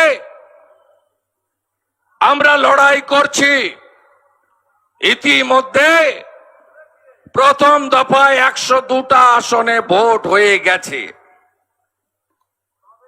এবং এই বাংলায় 3টে আসনে ভোট হয়েছে। তৃণমূলের ওই আইপ্যাক বলে আছে না, চিটিংবাজরা, যারা আবাসের ঘরের ফর্ম নিয়ে বাড়ি বাড়ি যাচ্ছে, দড়ি দিয়ে বেঁধে রাখবেন, বলবেন 40 লক্ষ ঘর হয়ে গেছে, ইউটিলাইজেশন সার্টিফিকেট দিয়ে চোর মমতা ব্যানার্জি 45,000 কোটি টাকা কেন্দ্র থেকে নিয়েছে। তার আগে হিসাব দাও, তারপরে নতুন ঘরের কথা হবে। ভুয়া ফর্ম নিয়ে যাচ্ছে এই আইপ্যাক। 3 জায়গায় মিছিল বের করে দিয়েছে ভোটের পরে একসঙ্গে একই টাইমে। কারণটা কি? কারণ এই চোর তৃণমূলের পরের ফেজগুলোতে পোলিং এজেন্টরা বসবে না, ঝাঁপ বন্ধ হবে, তাই মিছিল বের করে দিয়েছে। আমরা জিতে গেছি। কে জিতে গেছে 4 তারিখে বিকালে প্রমাণ হবে। 4 তারিখে। তোমরা কোন গর্তে থাকবে সেটা আগে ঠিক করো। অনেক খেলেছো, এখন ভালো খেলা হচ্ছে, যেমন বিহারে হলো। নীতিশ কুমার পাল্টে দিলেন সরকার। অতএব এদের কপালে অনেক দুঃখ আছে, এরা সেই জন্য আজকে আতঙ্কিত। আপনি বলুন তো, আপনি তমলুকের লোকসভার ভোটার। এই লোকসভা কেন্দ্রে 25 বছর এমপি ছিলেন কে? সর্বাধিনায়ক সতীশ সামন্ত। 77-এ জিতেছিলেন কে? সুশীল ধারা মহোদয়। পরে আমি অন্য অনেকের নাম বলবো না, সত্যগোপাল মিশ্র অধ্যাপক। আপনি বলুন, ওরা যাকে প্রার্থী করেছে তার সঙ্গে এই লোকটার সঙ্গে কোনো ম্যাচ করে? ম্যাচ করে? আমি তো সব জায়গায় বলেছি, অভিজিৎ গাঙ্গুলিজি হলেন গঙ্গা আর ভাটাংশু হলো নর্দমা।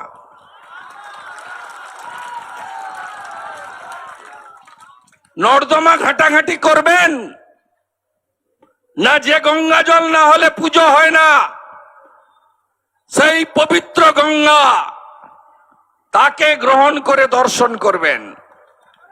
আপনাদের ঠিক করতে হবে গণদেবতা জনতা জনার্দন। ভাবছেন ভোট কেমন হবে? মুজফ্ফরের বেটা পোর্টের পিএফের টাকা জমা দেয় না, কোটি কোটি টাকা ঝেড়ে দিয়েছে। হবে না, বের করব আমরা, না খাউঙ্গা না খানে দুঙ্গা। ভাবছেন মোটরসাইকেল নিয়ে ঢুকে পড়বে কিনা জয়নগরে, হোড়খালিতে, দুর্বাবেড়িয়া গোলাপ চকে, গুয়াবেড়িয়া কৃষ্ণনগরে, কুকড়াহাটিতে, গ্রামে গ্রামে বাইক বাহিনী ঢুকে পড়বে কিনা, ভোটটা ঠিকঠাক দিতে পারবো তো? আর এটা পঞ্চায়েতের ভোট নয়, পুরসভার ভোটও নয়। প্রথম দিনই টাইট করে দিয়েছে সেন্ট্রাল প্যারামিলিটারি ফোর্স।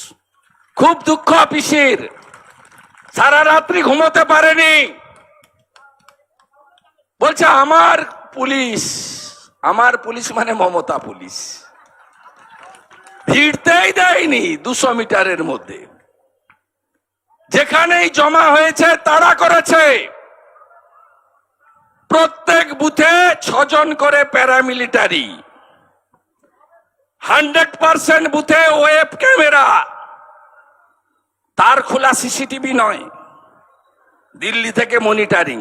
চুরি একটাও করতে দেব না। কোচবিহার, আলিপুরদুয়ার, জলপাইগুড়িতে পারেনি, এখানেও পারবে না, নিশ্চিন্ত থাকুন। প্রথম দফায় 288 কোম্পানি আর 29টা ওই গুন্ডাদের তাড়া করার জন্য কিউআরটি ছিল, কুইক রেসপন্স টিম। দ্বিতীয় দফায় 400 কোম্পানি আর গুন্ডা তাড়া করার জন্য 200 কিউআরটি। আর এখানে যখন 6ষ্ঠ দফা হবে তখন তো তৃণমূলের দফা রফা হবে। আপনারা তো আমাকে দেখেছেন 4 সালে যেদিন লড়তে এসেছিলাম, ছাত্র নেতা বলতো কেউ, কাউন্সিলর। এই আবার কি শিশির বাবুর ছেলে, আমাদের নেতা লক্ষণ শেঠ, বড় নেতা। তারপরে আমি 9 সালে বুঝিয়ে দিয়েছিলাম শুভেন্দু অধিকারীকে, তাই তো 1,73,000, তাই তো 14 সালে 2,46,511, তাই তো? তাই আপনাদেরকে আমি বলছি, সিপিএম যেভাবে গেছে তার থেকে করুণ ভাবে তৃণমূল যাবে। তাপসী মণ্ডল বলেছে সংযত হও, পাল্টে যাও, 1 মাস আছে, ভদ্র হও, ভাই ভাই, দিদি বোন সবাই মিলে মিশে থাকো। আচ্ছা বলুন তো বন্ধু, কোন রাজ্যে নির্বাচনের দিন, নির্বাচনের পরে হিংসা হয়? 2021 সালে ভোটের পরে 57 জন বিজেপি কর্মী খুন হয়েছে প্রার্থী বগরাহাটের মানস সাহা সহ। 1 লক্ষ হিন্দুদেরকে বাড়ি ছাড়া করেছে, বুলডোজার দিয়ে, জেসিপি মেশিন দিয়ে বাজারকে ভেঙে দিয়েছে। ওপারেই ডায়মন্ড হারবারে, ফলতাতে, এখানেও কম অত্যাচার করেনি। আমাকে ভোট দেওয়ার জন্য চিল্লগ্রাম, নন্দীগ্রাম দেবব্রত মাইতিকে পিটিয়ে খুন করেছে। দক্ষিণ কেন্দ্রামারিতে 39টা বাড়ি পুড়িয়েছে। তারাচাঁদ বাড়ে 22টা বাড়ি লুট করেছে। গোটা রাজ্যে হিংসা করেছে। কেন এই হিংসা? 21 সালের পরে আমাদের সঙ্গে আসামের ভোট, কোন হিংসা হয়েছে? বিজেপি আরো সিট নিয়ে জিতে এসেছে। তামিলনাড়ু হিংসা হয়েছে, এআইডিএমকে ছিল, ডিএমকে এসেছে। পন্ডিচেরিতে হিংসা হয়েছে, ইউপিএ ছিল, এনডিএ এসেছে। কেরালায় হিংসা হয়েছে, সিপিএম ছিল, সিপিএম আবার জিতেছে। পরে উত্তরপ্রদেশ, উত্তরাখণ্ড, গোয়া, পাঞ্জাব, মণিপুর, ত্রিপুরা, মেঘালয়, মিজোরাম, তেলেঙ্গানা, ছত্তিশগড়, মধ্যপ্রদেশ, রাজস্থান, পাঞ্জাব, হিমাচল প্রদেশ, কর্ণাটক, 15টা রাজ্যে ভোট হয়েছে। কোথাও হিংসা হয়? কোথাও দলাদলি হয়? ভোটের সময় একে অপরের বিরুদ্ধে বলে, পতাকার লড়াই, প্রতীকের লড়াই, রাজনৈতিক লড়াই হয়। একে অপরের বিরুদ্ধে অভিযোগ, পাল্টা অভিযোগ ইত্যাদি হয়। আর হলদিয়াতে গেট পাস কাটানোর ব্যবসা না? এই ব্যবসা ভোটের পরে করেছিল আইওসি মেনটেনেন্সে 6 জনের, হাইকোর্ট করে ঢুকিয়েছে। এখনো একজনকে করেছে কদিন আগে, তাপসকে করেছে। আমি সাবধান করে দিয়ে গেলাম, আমি আইওসি মেনটেনেন্সের 6 জন গেওখালির পিএইচিতে শীতল পারিয়ালদের যেভাবে ঢুকিয়েছি, এই যে পুলিশ বাবা এরা স্যালুট করে করে গিয়ে ঢুকিয়েছে, যারা ডায়েরি নিতে চায় না। কি করে করতে হয় আমি জানি, জসমিন দেশে যদাচার, আমি জানি কি করতে হয়। তাই আমি বলবো এই জিনিস বন্ধ হওয়া দরকার। ভোট আসবে, ভোট যাবে, বহুদলীয় গণতন্ত্র, দেখে নেব, মেরে দেব। আরে এখানে বন্যা হয়েছিল, ঝড় হয়েছিল 22 সালে, সেই ঝড়ের পরে তাপসী মণ্ডল মহোদয়া আপনাদের হেলথ সেন্টারের গায়ে টারপলিন বিতরণের প্রোগ্রাম করেছিল আমার আসার কথা। সেখানে লেভেল ক্রসিং এর কাছে দুর্বাবেড়িয়ার ওদিকে রাস্তা ঘিরে বসে আছে, ঢুকতে দেব না। কোথায় আজকে নেই কেন? চিরদিন কাহারও সমান নাই যায়। এইসব ধমক চমক বিদ্যা বুদ্ধি আমরা আমি অন্তত অনেক দেখেছি। আমি দেখেছি এই জিনিস গুন্ডামি চলবে না। আপনারা চোর, মানুষ জেনে গেছে। আপনি যদি এত কাজ করেছেন, ভোটের সময় ভুয়া ফর্ম নিয়ে আপনার লোকরা যাচ্ছে কেন? বলছে 9173-380-380, এতে নাকি রেজিস্ট্রেশন করলে ঘর পেয়ে যাবেন। কবে পাবেন? চোর তৃণমূলকে ভোট দেওয়ার পরে পাবেন, ডিসেম্বর মাসে। ইতিমধ্যে 40 লক্ষ ঘর যারা চুরি করেছে, 45,000 কোটি টাকা যারা ঝেড়ে দিয়েছে, তারা এই মিথ্যা প্রতিশ্রুতি দিচ্ছে। বলছে লক্ষ্মীর ভান্ডার বন্ধ করে দেবে বিজেপি এলে। আরে কে বন্ধ করবে? আসামে তো আমাদের সরকার চালু করেছে, 2,500 টাকা দেয় মাসে। আমাদের সরকার মধ্যপ্রদেশে আগে লাডলি বহিনে 1,500 দিত শিবরাজ সিং চৌহানজি, নতুন সরকার আসার পরে ওটা 3,000 করে দিয়েছে আমাদের বিজেপি সরকার।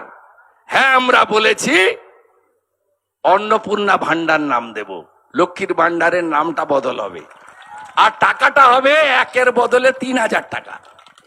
বার্ধক্য ভাতা, দিব্যাঙ্গ ভাতা, তফসিলি ভাতা, লোক প্রসাদ শিল্পী ভাতা, বিধবা ভাতা 1,000-এর বদলে 3,000 টাকা করে ভারতীয় জনতা পার্টি দেবে। আপনি বলবেন কিভাবে দেবে? ডবল ইঞ্জিন সরকার হলে যোগী আদিত্যনাথজি, হেমন্ত বিশ্ব শর্মা যেমন দিচ্ছে, আমরাও ঠিক একইভাবে দিতে পারবো। আমাদের এই রাজ্যে আয়ুষ্মান ভারতের কার্ড চালু নেই। এই যে মমতা ব্যানার্জির ভুয়া স্বাস্থ্য সাথীর কার্ড নার্সিং হোমে নিয়ে যান আপনারা, কি বলে? বলে ক্যাশ না কার্ড, তাই তো? ক্যাশ না কার্ড। যদি কার্ড বলেন, বলে বাবু বেড নাই, না তো বলতে পারবে না, পুলিশ পাঠিয়ে দিবে। বলবে বেড নেই, ডাক্তার নেই, ক্যাশ হলে আসুন, শুয়ে পড়ুন, তাই তো? আর এই ভুয়া কার্ডটা যদি ভেলোরে নিয়ে যান, আমাদের এখানে তো চিকিৎসা হয় না। মমতা ব্যানার্জির ভাইপো চিকিৎসা করতে যায় আমেরিকায়, আলালের দুলাল। কেউ আদর করে বলে কয়লা ভাইপো, কেউ বলে তোলাবাজ ভাইপো, আর জাস্টিস গাঙ্গুলি বলেন তালপাতা সিপাই, আদর করে ডাকে।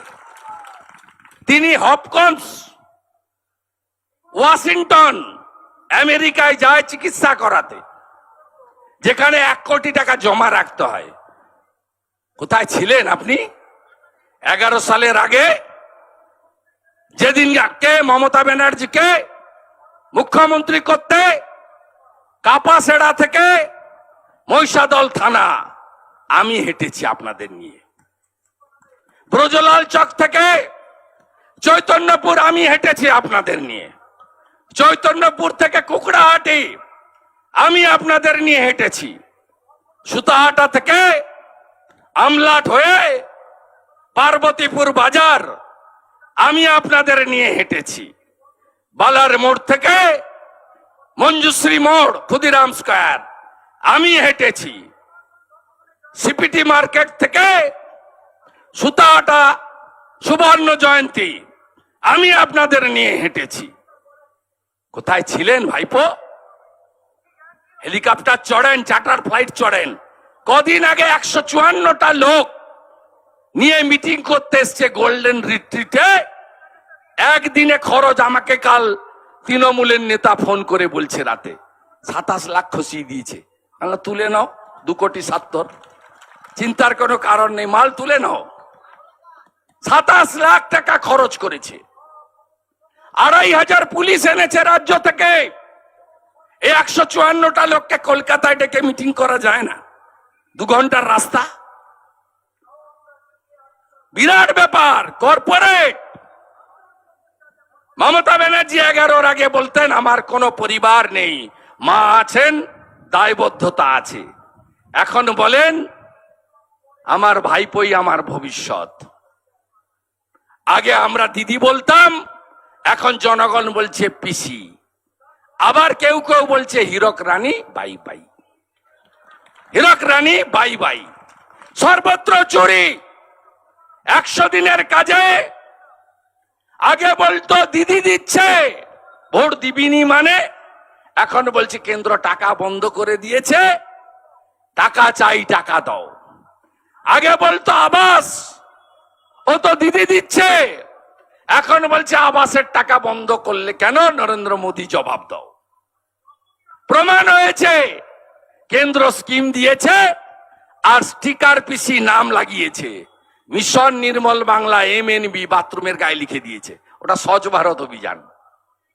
প্রধানমন্ত্রী গ্রাম সড়ক যোজনা, হোড়খালির রাস্তা, কৃষ্ণনগরের রাস্তা, কুকড়াহাটি থেকে জয়নগর পর্যন্ত রাস্তা, সবগুলো রাস্তা প্রধানমন্ত্রী গ্রাম সড়ক যোজনা।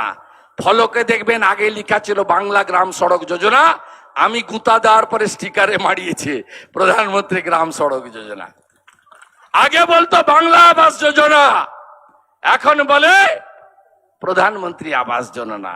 ঠেলায় না পড়লে বিড়াল গাছে ওঠে না। ঠেলা কাকে বলে আমরা দেখিয়েছি, বুঝিয়েছি। আপনি বলুন তো তৃণমূলের লোকসভা ভোটে কি? বেলপাকলে কাকের কি মোট আসন কত? 543। প্রধানমন্ত্রী হওয়ার জন্য দরকার কত? 272। তৃণমূল লড়ছে কত? 45। 5টা সিট জিতবে কিনা জানি না। এদের কি? আপনি বলুন তো বুকে হাত দিয়ে, দেশ সুরক্ষিত থাকলে তো আপনি সুরক্ষিত থাকবেন। ইউক্রেন চান কেউ নাকি? এমনি তো বাংলাদেশ থেকে 3 কোটি বাঙালি হিন্দুকে পালিয়ে আসতে হয়েছে, এক কাপড়ে। উদ্বাস্তু হওয়ার ইচ্ছা আছে নাকি? আর ইচ্ছা নাই তো। তাহলে নরেন্দ্র মোদীজিকে প্রধানমন্ত্রী রাখতে হবে। এখানে সংখ্যালঘুরা বাস করেন, ভাই আপনারা সবাই তেজপাতা মমতা ব্যানার্জির কাছে, তরকারিতে লাগে কিন্তু খাওয়া যাবে না। 21-এর পরে রামপুরহাটের বকটুইতে 7 জন মুসলিম মহিলাকে পুড়িয়ে মারল কে? ভাদু আনারুল। আবার কে দায়ী? কে? মমতা ব্যানার্জি। আবার কে? কদিন আগে গার্ডেন রিচে পুকুরের উপরে 5 তলা বাড়ি বানিয়ে দিয়েছে, ধপ করে পড়ে গেছে বাড়ি। ববি হাকিমের উপরে পড়েনি, শামস ইকবালের উপর পড়েনি, পড়েছে 12 জন সংখ্যালঘু মুসলমানের উপরে। তারা মারা গেছেন, তারা গরিব। আপনি বলুন তো আইওসিতে কয়েক বছর ধরে বেতনের চুক্তি হয়নি, এক সাইডে জোর করে চুক্তি করেছে, প্রতিবাদ করতে গেছিল 22 জনকে তাড়িয়ে দিয়েছে। হলদিয়া এনার্জি 400 কোটি টাকা দিয়েছে তৃণমূলকে। পড়েন না কাগজ, টিভি দেখেননি? ইলেকটোরাল বন্ড, বুঝতে পারছেন না? ইলেকটোরাল বন্ড মানে নির্বাচনের চাঁদা। তৃণমূল 1400 কোটি টাকা চাঁদা পেয়েছে 2 বছরে, তার মধ্যে 600 কোটি টাকা দিয়েছে ডিআর লটারি। আমি ওই যে ছাতা নিয়ে টুল নিয়ে যে বসছে না ছেলেগুলো বেকারত্বের জ্বালায়, তাদের জন্য বলছি না, সহানুভূতি আছে। আপনি ওদের জিজ্ঞেস করবেন তো সোল্ড টিকিটে লটারি লাগে না আনসোল্ডে লাগে, মানে বিক্রি হওয়া টিকিটে লাগে না বিক্রি না হওয়া টিকিটে লাগে। ওরা বলে দিবে যেগুলো বিক্রি হয় না তার মধ্যে লাগে।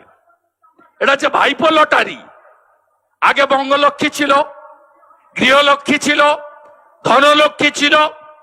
রাজ্য সরকারের সব লটারি বন্ধ করে ডিআর লটারি চালু করেছেন ভাইপোরা। আমি 1 বছর আগে থেকে বলছি এটা ভাইপো লটারি। কদিন আগে election commission of India, state bank of India বলে দিল 600 কোটি টাকা চাঁদা দিয়েছে তৃণমূলকে ডিআর লটারির মালিক, আর 400 কোটি টাকা দিয়েছে এই হলদিয়া এনার্জি। আপনাদের শ্রমিক কর্মচারীদের বেতন নেই,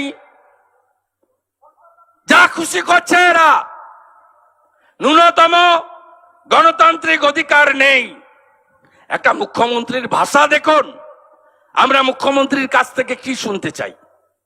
মুখ্যমন্ত্রী বলবেন আমি 13 বছরে এত চাকরি দিয়েছি, 13 বছরে আমি শিল্প এনেছি, 13 বছরে আমি এত হসপিটালে আধুনিকীকরণ করেছি, 13 বছরে আমি গরিবদেরকে দারিদ্র সীমার উপরে এনেছি, 13 বছরে আমি এত এয়ারপোর্ট বানিয়েছি, 13 বছরে আমি সিপোর্ট বানিয়েছি, 13 বছরে আমি এত ফ্রেট করিডর বানিয়েছি, আমি কৃষকদের জন্য এই কাজ করেছি, নারী সুরক্ষা দিয়েছি, বিদ্যালয়গুলোকে আধুনিকীকরণ করেছি। এর মুখের ভাষা দেখবেন আপনি। বলছে রামনবমীর দিন দাঙ্গা ডে। ভাবতে পারেন কোন সংখ্যালঘু লোক বলেনি। ইনি বলছেন উস্কানি, যাতে যাদেরকে তেজপাতা বলে মনে করেন খান না, তরকারিতে লাগে, মানে ভোটটা তো লাগবে, তাদের ভোটটা নেওয়ার জন্য বলছে। এই মমতা ব্যানার্জি থাকলে আরো পিঠা খাবে এরা। সন্দেশখালি ভুলে গেলেন নাকি? 10 বছর ধরে মহিলাদের ইজ্জত সম্ভ্রম সব লুট করলো, সব শিডিউল কাস্ট মহিলা, 15 ক্ষত্রিয়, রেখা পাত্রর সহ অন্যরা, পদ্মা মণ্ডলরা কি অত্যাচার করেছে। স্বাধীন ভারতে বাবা সাহেব আম্বেদকর তিনি সংবিধানে এই অধিকার দিয়ে গেছেন যে নিরাপত্তা সুরক্ষা মহিলাদের, শিশুদের, মাইনরিটিসদের, এসসি এসটিদের দিতে সরকার বাধ্য। সন্দেশখালির বদলা 25 মে নিতে হবে। রাজি তো? রাজি তো? বদলা ইভিএম এ নেবেন তো? আপনারা নরেন্দ্র মোদীজিকে প্রধানমন্ত্রী করার জন্য এই নির্বাচনে লাইন দিয়ে ভোট দিন পদ্ম ফুল চিহ্নে। আমি সূচনা করে গেলাম, তৃণমূল ভাবছে এরপরে আর আসবে না, অন্য জেলায় ঘুরবে। আমি অনেকবার আসবো, অনেকবার আসবো। আর ভোট কেমন ভাবে হয়, আপনাদের চুরি চামারি সব বিদ্যা আমার জানা আছে। এমনি তো আপনাদের ভিতরে যা চলছে আমি জানি। ভাইপো এসেছিল, তৃণমূলের যারা প্রবীণ নেতা সুধাংশু মণ্ডল, বিপ্লব রায়চৌধুরীদের এত অপমান করে গেছে, এত উদ্ধত্ত অহংকার হয় কি করে এই ছোড়ার? এই ছোড়ার এত উদ্ধত্ত হয় কি করে? আরে আমাকে গদ্দার বলবি, ঠিক আছে নাম ধরে বল। মমতা ব্যানার্জি বলছে মেদিনীপুরের গদ্দার। মেদিনীপুরে আপনারা সবাই গদ্দার। এই মমতা ব্যানার্জি তার মানসিকতাটা হচ্ছে কালীঘাটের পুঁতি গন্ধ ভয়, নালার পাশে থাকলে যা হয় তাই। আরে মেদিনীপুরে গদ্দার জন্মায় না, মেদিনীপুরে বিদ্যাসাগর জন্মায়, বর্ণ পরিচয় স্রষ্টা। মেদিনীপুরে বিস্ময় বালক ক্ষুদিরাম বসু জন্মগ্রহণ করে, যিনি জীবন মৃত্যুকে পায়ের ভিত্ত করে হাসতে হাসতে কৈশোরে ব্রিটিশের দড়ি গলায় নিয়েছিলেন। মেদিনীপুরে মাতঙ্গিনী হাজরা জন্মগ্রহণ করে, যিনি 1942-এর 29 সেপ্টেম্বর হাতে শঙ্খ আর জাতীয় পতাকা নিয়ে তমলুকের বানপুকুরে দেহ রেখেছিলেন। মেদিনীপুর ওই জায়গা 42-এ স্বাধীনতা পায়নি, 47-এ স্বাধীনতা পায়নি, আমরা 42-এ স্বাধীনতা ঘোষণা করেছি। সতীশ বাবু, সুশীল বাবু, অজয় বাবু, বিরাজ বাবু, কুমার বাবু, এদের নেতৃত্বে আমাদের সরকারকে ব্রিটিশ ফেলতে পারেনি। উত্তরপ্রদেশের বালিয়া 20 দিন চলেছে সরকার, ব্রিটিশের কাছে আত্মসমর্পণ করেছে। মহারাষ্ট্রের সাতারা 2 মাস চলেছে, ব্রিটিশের কাছে আত্মসমর্পণ করেছে।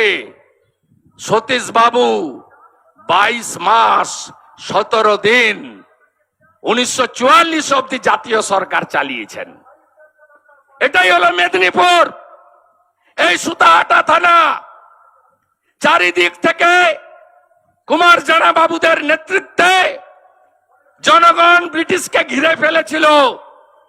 পুলিশের দারোগারা আত্মসমর্পণ করেছিল বন্দুক ফেলে দিয়ে। একমাত্র থানা যেখানে এয়ার স্ট্রাইক করতে হয়েছিল, প্লেন দিয়ে বোমা ফেলতে হয়েছিল ব্রিটিশকে। তাই মমতা ব্যানার্জি, আপনি দিদি থেকে দিদিমা হয়ে যেতেন যদি মেদিনীপুরের নন্দীগ্রাম না থাকতো। তাই আপনি শুভেন্দু অধিকারীকে গদ্দার বলতে পারেন, মেদিনীপুরকে গদ্দার বলতে পারেন না। আমাকে নাম ধরে বললে তো আমি উত্তর দিয়ে দেব। এমনি তো আমি বিধানসভায় ঢুকলেও পালাই। আমরা 70টা লোক, ও 200-র বেশি লোক, তাতেই থরথর করে কাঁপে, দেখলেই পায়ে কাঁটা উঠে ফোটে। একদিন কালো শাড়ি, কালো কালকাতরা মেখে বসেছে বিধানসভার বাইরে। ওই দিন 29 নভেম্বর, ওই দিন অমিত শাহজি এসেছে, আপনারাও অনেকে গেছিলেন কলকাতায়। ভেবেছে শুভেন্দু ওখানে এখানে আর আসবে না। ঘড়ি কংসাল থালা বাটি বাজাচ্ছে, বাজিয়ে বাজিয়ে বলছে মোদি চোর, অমিত শাহ চোর। আমি যেই টিভিতে দেখেছি গাড়িটা অমিতজিকে ছেড়ে দিয়ে এয়ারপোর্ট থেকে ঘুরিয়ে নিয়ে বিধানসভায় এসেছে। ওর মুখের সামনে গিয়ে আমি বলেছি চোর চোর চোর, মমতা চোর, মুখের সামনে। তাই আমাকে দেখে থরথর করে কাঁপে। আরে গদ্দার তো আপনি, কেউ চিনত না। 84 সালে রাজীব গান্ধী আপনাকে সোমনাথ চ্যাটার্জির মতো বড় মাপের বামপন্থী নেতার বিরুদ্ধে প্রার্থী করেছিল, আর ইন্দিরা গান্ধী মারা গেছিলেন ওই হাওয়ায় আপনি জিতে গেছিলেন। নেপই মারে দই। আপনাকে চিনিয়েছে মমতা ব্যানার্জি। আপনি 98 সালে দল গঠনের পরে রাস্তায় ঘুরছিলেন ফাউ ফাউ করে। ভারত রত্ন প্রয়াত প্রাক্তন প্রধানমন্ত্রী অটল বিহারী বাজপেয়ী আপনাকে আশ্রয় দিয়েছিল। তাই আপনার পরিচিতি এবং ব্যাপ্তি। আপনি প্রথম রাজীব গান্ধীর পিঠে ছুরি মেরেছেন, পরে 2001-এ অটলজির সঙ্গে বেইমানি করেছেন। গোটা ভারতে কেন পৃথিবীতে এত বড় গদ্দার দুটো নেই যেটা মমতা ব্যানার্জি করেছেন। আপনারা এই ছেলেটাকে চেনেন তো? এখন ছেলে না, বয়স হয়ে গেছে। এই বন্ধুটাকে চেনেন তো? বলতাম না, কেউ বিশ্বাস করতো না যে সিপিএম যাবে। আমি যখন লড়ি নন্দীগ্রামে, তখনও আপনারা ভাবছেন যে কি করে জিতবে। 65,000 মুসলিম ভোট। মুসলিমদের আগের অবস্থা নেই। এই সভাতে অনেক মুসলিম আছে, দেখবেন এবারে ইভিএম খোলার পরে কি হয়, বুঝেছে সবাই। আমি ওই 65,000-কে পার করি। আমাকে 65,000-এ ভোট দেয়নি, একটাও ভোট পাইনি। মীনাক্ষী পেয়েছিল, ওর জামানত গেছিল 1200 ভোট। সব ভোট মমতা ব্যানার্জিকে দিয়েছে 61টা বুথে। তারপরেও আমি 1,10,000-এর কাছাকাছি ভোট পেয়ে 2,000-এর কাছে ভোট পেয়ে জিতেছি আমি, এবং উনাকে প্রাক্তন করেছি। আমি সার্টিফিকেট নিতে এসেছিলাম হলদিয়াতে, উইনিং সার্টিফিকেট। এই মুজফ্ফরের বেটা আরে ওর অবস্থা আমি শাহজাহানের মতো করব। আপনি একদম নিশ্চিন্ত থাকুন, আমি যা বলি তাই করি। আগে ছিল মোটা কেষ্ট, 18 বার বীরভূম গেছি আমি 21-এর পরে। এখন শুনতে পান চড়াম চড়াম ঢাকের আওয়াজ, গুড় বাতাসা, সকন্যা গড়াগড়ি তিহারে। আমি 30 ডিসেম্বর 2023 বসিরহাটে গিয়ে বলেছিলাম, শাহজাহান সাবধান, ডেজার নাম্বার কাউন্টিং হচ্ছে, ডেট 1 তারিখে বলছে, আরে মেদিনীপুরের ছাড়া সিকিউরিটি ছাড়া হয় না, তুই তোর চামড়া ছাড়িয়ে প্যাকেট করে কাঁথি পাঠিয়ে দেবো, ওই বলেছিল আমাকে। তারপরে তো ইতিহাস। কদিন আগে গেলাম সরবেড়িয়াতে, শাহজাহানের বাড়ির সামনে ছানা কিনলাম, নিজে খেলাম, পথচারীদের খাওয়ালাম, বললাম তোমার দেখা নাই রে, তোমার দেখা নাই। তাই এইসব গুন্ডামি বন্ধ করুন, ভদ্রভাবে থাকুন। আমরা আমাদের আবেদন করছি, সবাই জানে মোদিজি প্রধানমন্ত্রী হবে, সবাই এইরকম একটা বড় মাপের মানুষকে সতীশ বাবু, সুশীল বাবু, সত্যগোপাল বাবু চেয়ারে পাঠাতে চান। বড় মাপের মানুষ, হলদিয়া বন্দর নগরী, হলদিয়াকে কেন্দ্র করে স্বপ্ন আছে। এই লোককে দিল্লি পাঠালে আমরা তাপসীরা, অশোক দিনদারা, আমরা যারা এমএলএরা আছি পূর্ণ সাহায্য করব, আপনারাও করবেন, দলের নেতারাও করবেন। আমরা নিশ্চিতভাবে ভালো কিছু করতে পারবো। আমরা দিল্লিতে প্রস্তাব দিয়েছি তমলুক লোকসভা কেন্দ্রে যশস্বী প্রধানমন্ত্রী নরেন্দ্র মোদীজিকে আসতে, সভা করতে, আর কাঁথিতে অমিত শাহজিকে আসতে। আশা করি তিনি আসবেন। মোদীজির যা সভা হচ্ছে আপনারা নিজেরা দেখেছেন। উত্তরবঙ্গে, এবারে দক্ষিণবঙ্গে ঢুকবে যখন ঝড় উঠবে, চিন্তার কোনো কারণ নেই। এমনি আমাকেই হারাতে পারছে না। কালকেই মমতা ব্যানার্জি গাজলে সভা করছে, 2000 লোক, এক ঝুড়ি লোক, পাবলিক নাই। 12টার সভা 2:30টায় গেছে, লোক নাই। লোক বুঝে নিয়েছে ধাপ্পাবাজ, মিথ্যা ছাড়া সত্যি বলে না। 21-এর আগে বলেছিল ডবল চাকরি, কোনো চাকরি হয়নি। এখন মিথ্যা কথা বলছে, এনআরসি হবে, ডিটেনশন ক্যাম্প হবে, লক্ষ্মীর ভান্ডার বন্ধ করে দিবে। আরে কে বন্ধ করবে? 3000 টাকা করে দিব, আমরা পারি, বিজেপি করে দেখাবো। আমরা 450 টাকার গ্যাস দেব, প্রতি বছর এসএসসিতে চাকরি হবে। অপেক্ষা করুন না, দেখতে পাবেন, কয়েকটা দিন অপেক্ষা করুন, দেখতে পাবেন তৃণমূল কেমন টলটল করে কাঁপবে, তৃণমূল কেমন ধপ করে পড়বে। দেখতে থাকুন, শুধু দেখতে থাকুন। এর মধ্যে তো অর্ধেক লোক জেলে চলে গেছে।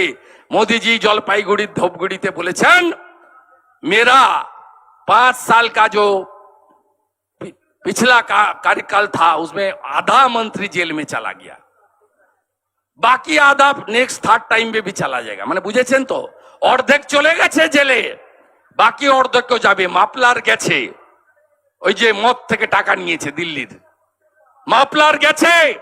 এর পরের পালা হচ্ছে হাওয়াই চটির পালা। জোট বাঁধুন, তৈরি হন, সামনের দিন জোর লড়াই।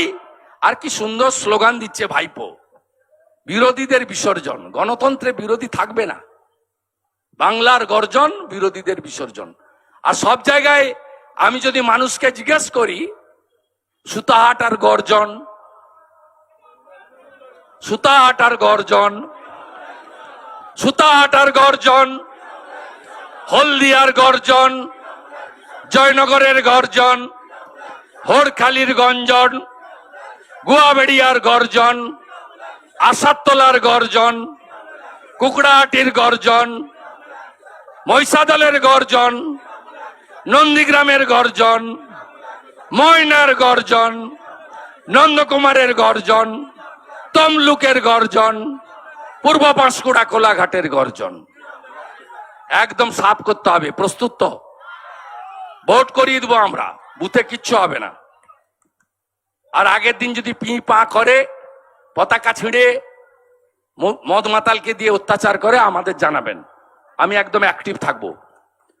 23 তারিখে প্রচার বন্ধের পরে কোথাও কোনো গোলমাল করলে, দেখে নেব বললে, ভালো করে দেখিয়ে দেব। 6 ফুটের লম্বা লাঠি আছে কেন্দ্রীয় পুলিশের হাতে। লুট করতে হলে যে ভাষায় কথা বললে এরা সন্তুষ্ট হবে সেই ভাষাতে আমরা উত্তর দেওয়ার জন্য প্রস্তুত থাকলাম। সর্বোচ্চ ব্যবধান আপনারা করবেন তো হলদিয়া, তারপরে আমি থাকবো নন্দীগ্রাম। আপনি একে থাকুন, আমি সব জায়গায় বলেছি হলদিয়াকে 1 নম্বরে থাকতে হবে। একটা শিল্প করতে পারেনি, শ্রমিকদের উপর দমন পীড়ন, এমনকি শাটডাউনের কাজে 2 মাসের কাজ, তাতেও পয়সা নিয়েছে।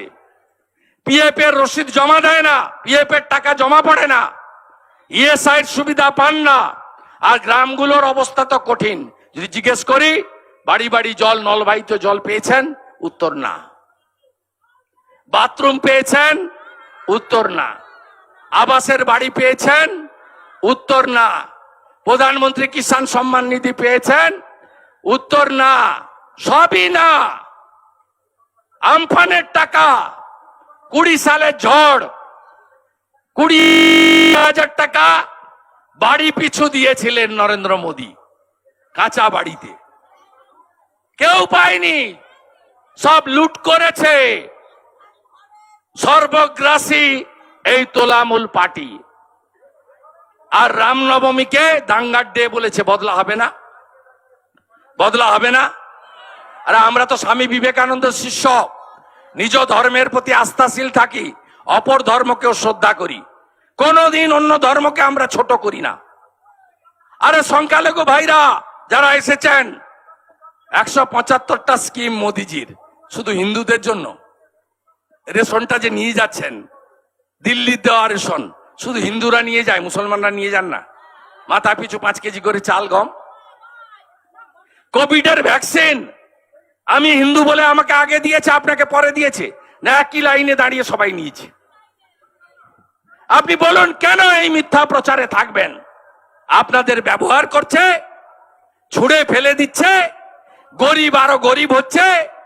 আর যেগুলো ধর্ম কর্ম পারে না, করে না, জাকাত নামাজ পড়ে না, জাকাত করে না, নামাজ পড়ে না, সেইগুলো তৃণমূলের নেতা নামে মুসলিম হয়ে ঘুরে বেড়াচ্ছে। কানে দুল, লাল চুল, ছিঁড়া জিন্সের প্যান্ট আর 21,000 মদের দোকান। মদ খাও আর উল্টে পড়ে থাকো আর জয় বাংলা বলো, তাই তো? আর কিছু নাই করুক। 28 টাকার মদের পাউচ চা দোকান, পান দোকানে পিসি দিয়ে গেছে। এই ব্যবস্থাটা করে গেছে। কালকে অনেক দূরে যাব, দক্ষিণ দিনাজপুরে। এইখানে শেষ করলাম। প্রচারের আগে গিরিশ মোড় থেকে সিপিটি মার্কেট বড় পদযাত্রা হবে, আমি থাকব। সুতাহাটা থেকে চৈতন্যপুর রোড শো হবে, আমি থাকব।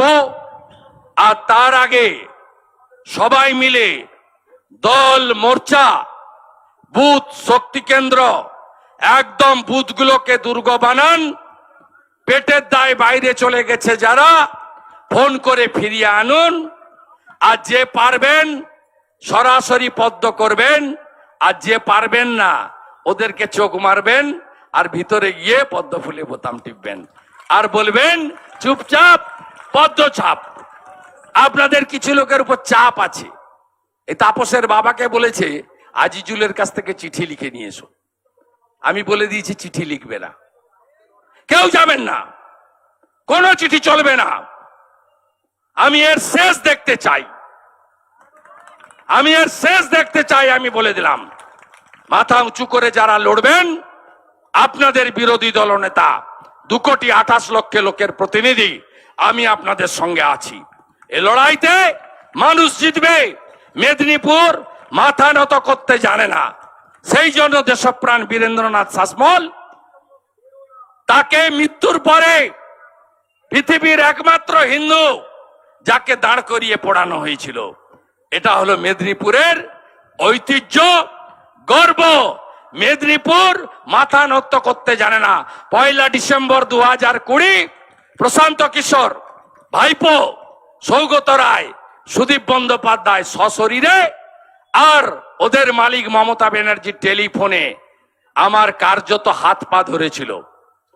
আমি সব ছুঁড়ে ফেলে দিয়ে সাধারণ নাগরিক হিসেবে দল পরিবর্তন করেছি, সব ফেলে দিয়ে 23 নভেম্বর 2020 এইচডিএ থেকে চেয়ারম্যান থেকে রেজিগনেশন দিয়েছি। 27 নভেম্বর 2020 মন্ত্রিসভা থেকে রেজিগনেশন দিয়েছি। 16 ডিসেম্বর 2020 তৃণমূলের সব পোস্ট থেকে রেজিগনেশন দিয়ে 19 ডিসেম্বর 2020 অমিত শাহজির সভায় আমি যোগ দিয়েছি ভারতীয় জনতা পার্টিতে। তাই মেদিনীপুর কখনো মাথা নিচু করে না। মহামতি গোখলে বলতেন, what Bengal thinks today, rest of the India thinks tomorrow. আর তৎকালীন কংগ্রেসের নেতা স্বাধীনতা সংগ্রামী চিত্তরঞ্জন দাস বলতেন, what Midnapore thinks today, rest of the Bengal thinks tomorrow. আমরাই মমতাকে হারিয়েছি, আমরাই মমতাকে প্রাক্তন করব, আমরাই মমতা ব্যানার্জিকে প্রাক্তন করব। এই রাজ্যের মানুষ শান্তি পাবে, হিংসামুক্ত বাংলা হবে, নারীরা সুরক্ষা পাবে, বেকাররা চাকরি পাবে, মেধা অনুযায়ী পরীক্ষা হবে, সর্বস্তরে ঘুষ বন্ধ হবে এবং বহুজন সুখায় বহুজন হিতায় মানুষের কল্যাণে ডবল ইঞ্জিন সরকার হবে। যে সরকারের পথ প্রদর্শক থাকবেন, মার্গদর্শক থাকবেন নরেন্দ্র দামোদর দাস মোদি। তাই তো এইবার 400 পার, এইবার 400 পার, এইবার 400 পার, এইবার 400 পার। আবার একবার মোদি সরকার, আবার একবার মোদি সরকার, আবার একবার মোদি সরকার, আবার একবার মোদি সরকার। No vote to Mamata, no vote to Mamata, no vote to Mamata, no vote to Mamata, no vote to Mamata. Hirak Rani, Hirak Rani, bye bye, জোর মমতা, বাই বাই, কয়লা ভাইপো। Bye bye. সবাই ভালো থাকুন। ভারত মাতা কি জয়, জয় শ্রীরাম, জয় শ্রীরাম, জয় শ্রীরাম। জয় শ্রীরাম। প্রভু রাম আমাদের কাছে ভগবান। সংখ্যালঘু ভাইরা, আপনাদের জন্য জয় শ্রীরামের মানে হলো রাম রাজ্য। মাথায় ছাদ, পেটে ভাত, হাতে কাজ। আমরা রাম রাজ্য আনবো, সুশাসন দেব, সুরক্ষা দেব। সবাই ভালো থাকবেন। সবাইকে অনুরোধ করব আপনারা For the biggest election of the year.